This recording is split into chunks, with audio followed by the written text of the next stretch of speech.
Good morning. All right. My lecture is called Prince Myshkin in California, and it's in reference to the protagonist of this novel by Fyodor Dostoevsky, The Idiot. Has anybody here read The Idiot? A surprisingly number of you. That's great. I found this particular copy of The Idiot at a jumble sale. As you can perhaps see, it's beat up, dog-eared, yellowed, and swollen due to contact with water, a dousing that took place at some time over the 42 years since it was printed in 1970. As I say, I found it at a jumble sale. It cost me $0.25. It's the Fyodor Dostoevsky novel, The Idiot, a classic of world literature, reduced by time and chance to what Philip K. Dick called the trash stratum, where he famously told us in Valis, the symbols of the divine show up amid, as he put it in Radio Free Albemuth, flattened beer cans and papers and weeds and junk mail. Its translation is by David Magerschak, dating to 1955, which is appropriate as much of my discussion today will be on Philip Dick's short stories and novels of the 1950s, particularly The Cosmic Puppets and The Man Who Japed. Those stories and novels may now be printed on fine paper in deluxe uniform editions, but they are still pure emanations from the trash stratum, the pulp fiction of its day. The Idiot, by contrast, is, according to Dostoevsky scholar Joseph Frank, the most personal of all his major works, the book in which he embodies his most intimate, cherished, and sacred convictions. Readers who took this work to their hearts were, he must have felt, a select group of kindred souls with whom he could truly communicate.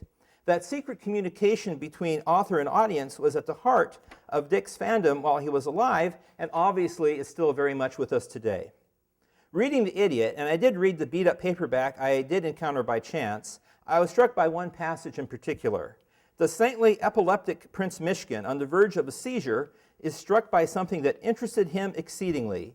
He remembered that at the moment when he became aware that he was looking for something, he was standing on the pavement in front of a shop window and examining the things in it with great interest. He felt he simply had to find out whether he really had stood just now before that shop window, perhaps 5 minutes before, or whether he had imagined it all or got it all mixed up. Did that shop and the things in its window really exist? Compare this passage from The Cosmic Puppets, Philip Dick's novel of 1955. Ted Barton has returned to his hometown of Millgate, but nothing is as he remembers it. All strange, alien, he thinks. He looks at the hardware store next to the bar. It was old, an ancient wood building, leaning and sagging, its yellow paint peeled off. He could make out a dim interior, harnesses, farm equipment, tools, cans of paint, faded calendars on the walls. Behind the fly-specked window was a display of fertilizers and chemical sprays. Dead insects lay in heaps in the corners, spider webs, warped cardboard signs. It was an old store, old as hell.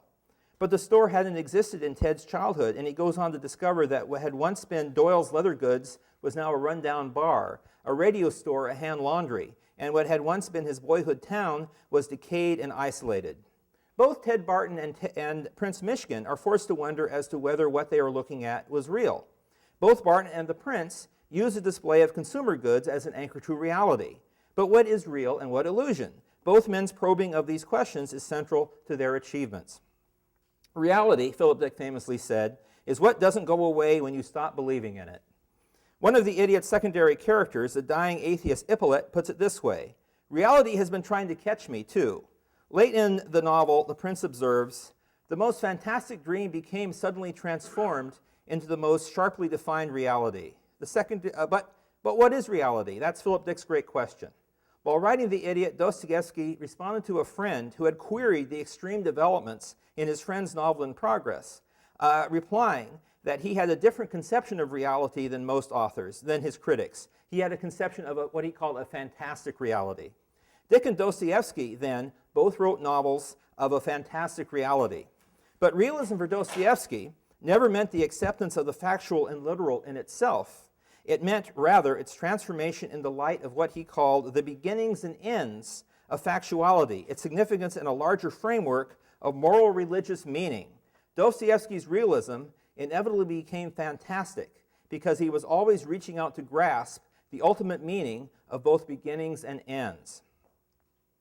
Philip Dick and Fyodor Dostoevsky are very different artists operating in very different times, yet they have enough in common to be worth looking at what they shared. Both, quite obviously, were visionary novelists who suffered inordinately in their lifetime and died too soon. Both men's reputations soared after their deaths. Both had equivocal relationships with their powerful governments.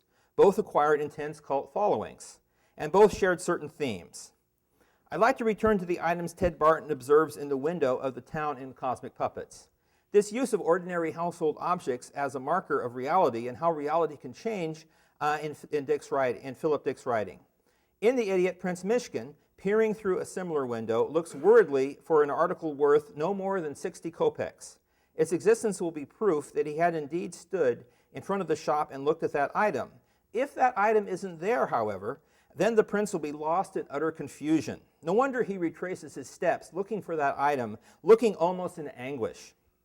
Now, this links up with another recurring theme in Dick's writing, his fondness for small-scale entrepreneurial capitalists who, as he once phrased it, after the apocalypse will be crawling out of the rubble, ready to sell you a rewired radio. These good capitalists produce worthy pieces of jewelry, like Frank Frink in The Man of the High Castle, while a system's phoniness is illustrated by the junk it produces that falls apart, like the copies that puddle in the short story Pay for the Printer. This can be generalized to a critique of the shift promoted by large-scale industrialized capitalism, a process that was already underway at the time, the 1860s, when Dostoevsky wrote The Idiot. Indeed, a minor character in that novel, Lebedev, identifies the star that is called Wormwood from the Book of Revelations with a network of railways spread all over Europe. As he complains, they hustle, they roar, they rend the air with their noise, they hurry, they say, for the happiness of mankind. What caused this shift from handmade goods to mass-produced junk? Those very engines of progress Lebedev complains of. More specifically, in Dick's writing, it's the forces of consumerism, in particular advertising, that forces his transition. Several of Dick's early stories overtly satirize the high-pressure salesmanship of 1950s television and mass media generally, as, for example, Sales Pitch, wherein the new self-aware product, the fast rad, chases down and forces itself on its target. The flip side of this are Philip Dick's creditor jet balloons who follow debtors around demanding money. I'm sure we'll be seeing those in our lives before very long. Dick's most thoroughgoing critique of 1950s consumerism is his 1956 novel, The Man Who Japed, one of several works by Philip Dick in which ad men are the Madison Avenue manipulators of the future. Alan Purcell, the Don Draper of the future, and like the protagonist of Mad Men, possessed of two identities, is the protagonist of The Man Who Japed, an ad man who devises propaganda for a future authoritarian state. As such, he is a recurring figure in Dick's fiction, to be seen again as the tormented Yance man Joseph Adams in The Penultimate Truth, 1964, and as a simulacrum of Philip Dick himself in Radio Free Albemuth, written 1975. Purcell unconsciously revolts against the social role by, while in his sleep japing, splashing with paint, decapitating, and later stealing the head of a statue of society's hero figure, Major Jules Streicher. His unconscious conscience forces him to revolt. Streiter's name is a direct reference to the Nazi Julius Streicher, a notorious sexual pervert. In Dick's novel, Major Streiter is the founder of his government's ideology, the puritanical and repressive MOREC, moral reclamation, based on a popular 1950s mass movement. Prince Myshkin and some of the other positive characters in The Idiot also advocate such a movement for Russia, a marker of Dostoevsky's ambiguous relationship with the state. Purcell's separation, while unconscious, of Major Streiter's head from Major Streiter's body, that is to say, he steals the head of the statue of Major Streiter, is a brilliant visualization of the separation in mind and body central to Western culture since at least Descartes. And everyone who's studied Do Androids Dream of Electric Sheep is aware of the call-out to René Descartes in the character of Rick Deckard. The novel also anticipates the author's embrace of the youth culture of the 1960s. The totalitarian world of Morek is presented in The Man Who Japed as the end result of the eating of the young by the old.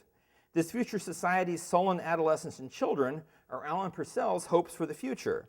The teenage boys Alan meets during an amnesic spell are anxious to escape Morek. Late in the book, a 9-year-old boy, initials RP, the the initials of Dick's one-time pseudonym, Richard Phillips, is apprehended for scrawling pornographic words on a bathroom wall.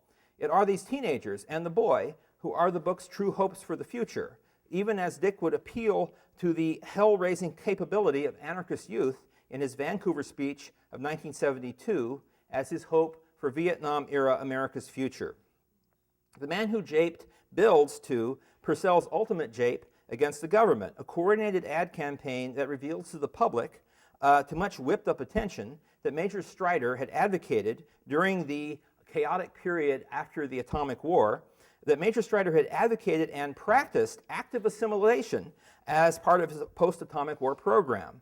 Active assimilation is revealed to be cannibalism. Cannibalism, of course, is perhaps the ultimate dehumanizing crime. Seeking to outrage the provocateur Lebedev in The Idiot, compares his times with that of 12th century Russia, ridden with famines. He dilates on the confession of a ne'er-do-well from that era who had survived multiple famines in his long life through cannibalism, killing and consuming in secret 60 monks and several lay infants, but no more than 6 of the infants. Morek, meanwhile, is defined by Alan Purcell as gobbling greedily at the human soul, and thus can be defined as at least spiritual cannibalism, as in another of Dick's novels, Palmer Eldritch's Religion of Himself. Alan Purcell remarks of Strider's statue that it was designed to always appear looking into the future, while in The Man in the High Castle, the Nazis who rule the world are said to control the future, to be as God. God has eaten man, that book tells us. Thus we have another recurring theme shared by both authors, that of time, a theme also common to many creative people down to the present time. Prince Myshkin perceives time as slowing down to a stop just before one of his seizures. And I would direct you to his brilliant description of that state in Part 2, Chapter 5 of The Idiot. See, I have a little time here, so I'll share that with you. Let's see here. He was thinking, incidentally, that there was a moment or two in his epileptic condition almost before the fit itself, if it occurred during his waking hours, when suddenly amid the sadness, spiritual darkness, and depression, his brain seemed to catch fire at brief moments, and with an extraordinary momentum, his vital forces were strained to the utmost all at once. His sensation of being alive and his awareness increased tenfold at those moments which flashed by like lightning. His mind and heart were flooded by a dazzling light.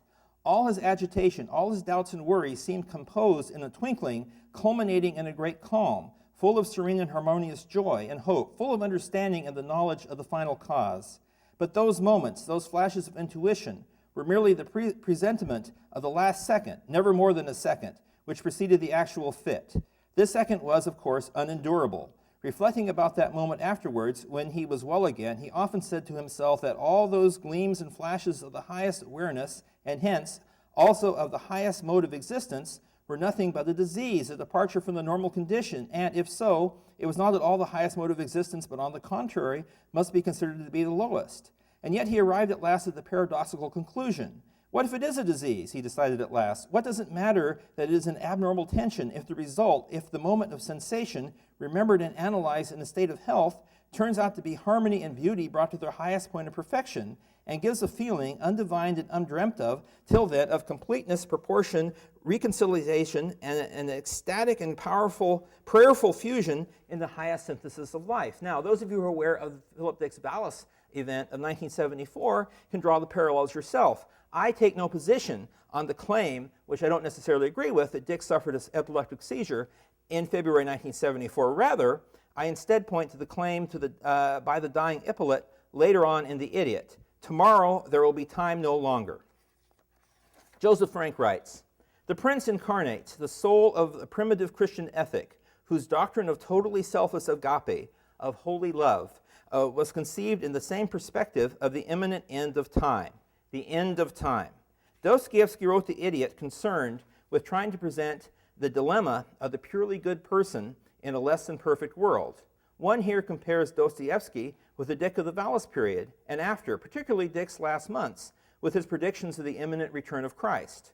Myshkin's life ends tragically, but for Dostoevsky, poised to write his final pages, this in no way undermines the transcendent ideal of Christian love that he tries to bring to the world, and whose full realization is beyond the power of any earthly human to achieve. Compare the prince's sufferings with that of Tagore in the letter Philip Dick sent to the 85 people in his address book less than a year before he died. Some of you may be aware of the Tagore letter. It's a document that Phil wrote in September of 1981, shortly before he passed. And in his persona of Horse Lover Fat, he sent a letter that he had had a vision of a new savior born in Ceylon, who was suffering from the pains of atomic waste cast into the ocean. Tagore teaches, and this is from the letter that he wrote, and he wrote it and it's almost a futile gesture against the enormity of the crime against the world ecology that was being conducted at the time. He sent this to the 85 people who happened to be in his address book. Tagore teaches, he wrote, that when the atmosphere is burned, God himself is burned, for the Christ has invaded the ecosphere and inevitably assimilated to itself through transubstantiation, which is the great vision Horse Lover Fat has in my novel Valis. Thus, Christ and the ecosphere are either a one or rapidly becoming one, such as Teilhard de Chardin describes in The Phenomenon of Man. The ecosphere does not evolve into the cosmic Christ, however. Christ penetrates it, which is exactly what Fat saw and which so amazed him. Thus, Christ now speaks out, not just for the salvation of mankind or certain men, the elect, but for the ecosphere as a whole, from the snail darter on up. So, the holy and transcendent state that the idiot, the Prince Myshkin, achieves in his epileptic state is matched by the holy state of identification with the suffering ecosphere that Philip Dick achieved in his late writing after 1974. I'm going to draw those parallels and you can make the connections yourself. Perhaps one day, Philip Dick will be thought of as being, to his own time, what such a witness-victim genius as Fyodor Dostoevsky was to his. Today, when we think of Dostoevsky, we think of the social democrat sent to Siberia for 10 years, a powerful witness to the sufferings of the dispossessed. We may also think of the later Dostoevsky, the mystic who all but worshipped the forces that had exiled him. Contradictory? Yes, but equally so is Philip K. Dick. Thank you.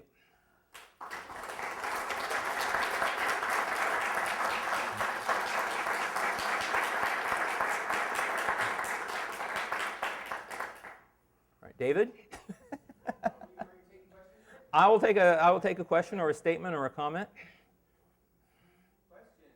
Nobody has questions. Over here in the corner. I remember that in the first volume of the selected letters, there are, I don't remember if one or two or three letters where Dick talks about his favorite writers. For example, that's where I found that I had read Hans Pallada, just to name a name. Have you found any traces of Dostoevsky? Yes. In my biography, he talked about all the writers that he'd read and consumed, and he did mention Dostoevsky. And and someone was talking about James Joyce in the aisle behind me when I was waiting for the startup, and he said Joyce above all in the same conversation, but he did mention Dostoevsky as a writer who he had read. I don't know for sure that he read The Idiot. He may very well have. He was very widely read. Okay. Good question. Yes?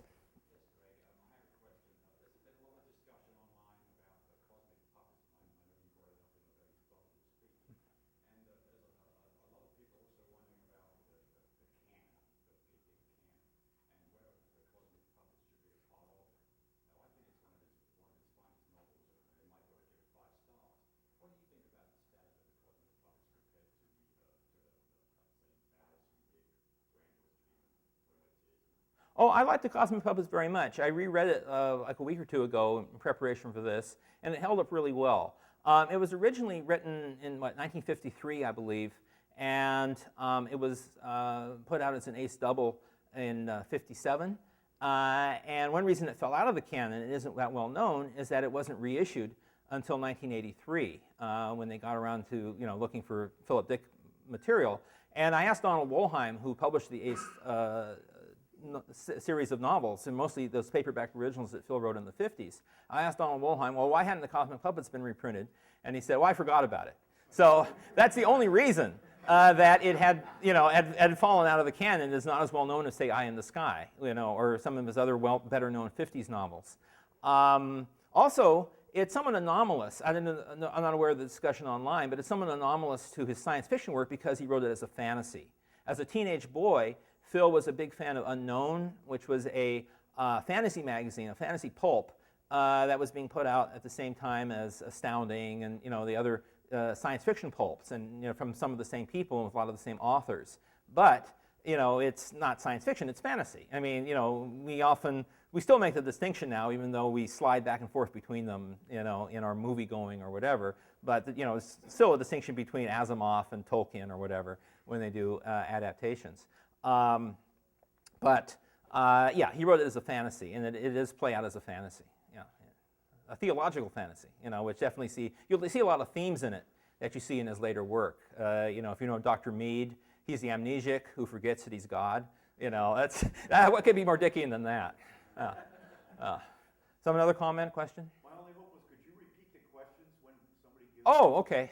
Yeah, he asked about the status of the cosmic puppets and if he thought it should be if I thought it should be in the canon, which I guess is the canon being the major Philip Dick novels. And I'd put it in the major Philip Dick novels of the 50s. If they ever do a Library of America selection of the 50s novels, I put it in there. Anything else? Yes, way in the back. David. Can you tell us the story of how you got in contact with Philip Dick? Oh, okay, sure. I was a fan, like a lot of you. I became a Philip Dick fan through the chance encounter. And I walked into a bookstore in San Francisco, Nob Hill, and they had 3 Philip Dick novels, on the paperback rack. And my only previous encounter with Philip Dick had been when I was a teenager, and I remember seeing Ubik on the paperback rack at the May Company. And I remember picking up Ubik at the time and saying, "Well, this is kind of interesting," but I didn't read it. I didn't get around to buying it. But this is 10 years later, and I saw these 3 novels, and I said, "Oh, I'll take these home." And I read them, and I liked them a lot. And as you know, you read one Philip Dick novel, you want to read all of Philip Dick novels. They replicate inside of you. And so I hunted them out, and at the time they weren't all in print in nice shiny editions. They were in beat-up paperbacks, and you had to scrounge around for a lot of them. They were very hard. Some of them were hard to find. And I still remember the joy I had in finding a copy of Galactic Pot Healer in San Rafael, at a bookstore up there, used bookstore up there. So having read them all, I wrote up an analysis of them, and at the time, I was friendly with a man named Bill Blackbeard. And those of you who are comics fans will know who Bill Blackbeard was. He lived out here in the Sunset, and he had this huge mansion that was devoted to comic books, and he had and comic strips. He had this huge collection of comic strips that he'd cut from old newspapers, and so he had a complete run of Popeyes and a complete run of Dick Tracy's or whatever, things that hadn't been republished, as well as comic books. And so as a sort of a low-key comics fan, I like really old stuff, Seagar and Kaufman, Crazy Cat, that sort of stuff. I'd gone out to his place to look at some stuff, so I asked him, "Do you happen to know how to get a Philip Dick?" And he gave me his address, his P.O. box in Santa Ana. And so I sent him a copy saying, here's a piece I wrote on your stuff. I hope you like it. And then one day the phone rang, and I picked it up with Philip Dick on the other line. And he said, "Hi, my name is Phil. I like what you wrote." And so I said, "Well, wow, thank you." And so I asked him if I could interview him. So I went out and chatted with him, got to know him a little bit in 1981. So that's the story. All right. Yeah. Just a minor comment. The name of the character would be Tagore, not Tagore. Okay. Presumably, one would think that he picked up the idea from the famous novelist Rabindranath Tagore. But actually, it's hard to say because the original name of the family was Thakur Mashai, which means holy saint or something like that in Hindi. They were actually a prominent Bengali family who were involved in creating a syncretic religion called Brahmoism, which combined elements of Christianity, Islam, and Hinduism, which is quite interesting. So whether he was actually channeling something about some reality, Sri Lanka is not that far from Bengal, and whether there is a Tagore or a Thakur waiting to show up, I don't know. Somewhere between 76 and 80, one of my visits to him, he did speak about a revelation in which he saw essentially the Buddha being reborn in the garden. And of course, he talked about the palm tree garden and so forth. And I think he was identifying that with this Tagore character. Mm-hmm. My own personal take is some of his utterances were prophetic. I have yet to see this character from 30 years ago show up, but there were a lot of similar themes at that time, which is why he was attracted to the Benjamin Crumb crowd, who believed that the Christ was going to reincarnate as the Maitreya crowd. I think Phil was way ahead of the curve in predicting the ecological destruction of the Earth. I was just looking at how on Daily Cost this morning and how the ice cap will be gone in 5 years. So I mean, we're really screwed. So, but Phil saw it. Phil saw this 30 years ago. So. There is an eco-Christianity as well. I think he was way ahead of the curve. All right. Anything else? All right. Well, thank you, David. Oh, one more. All right.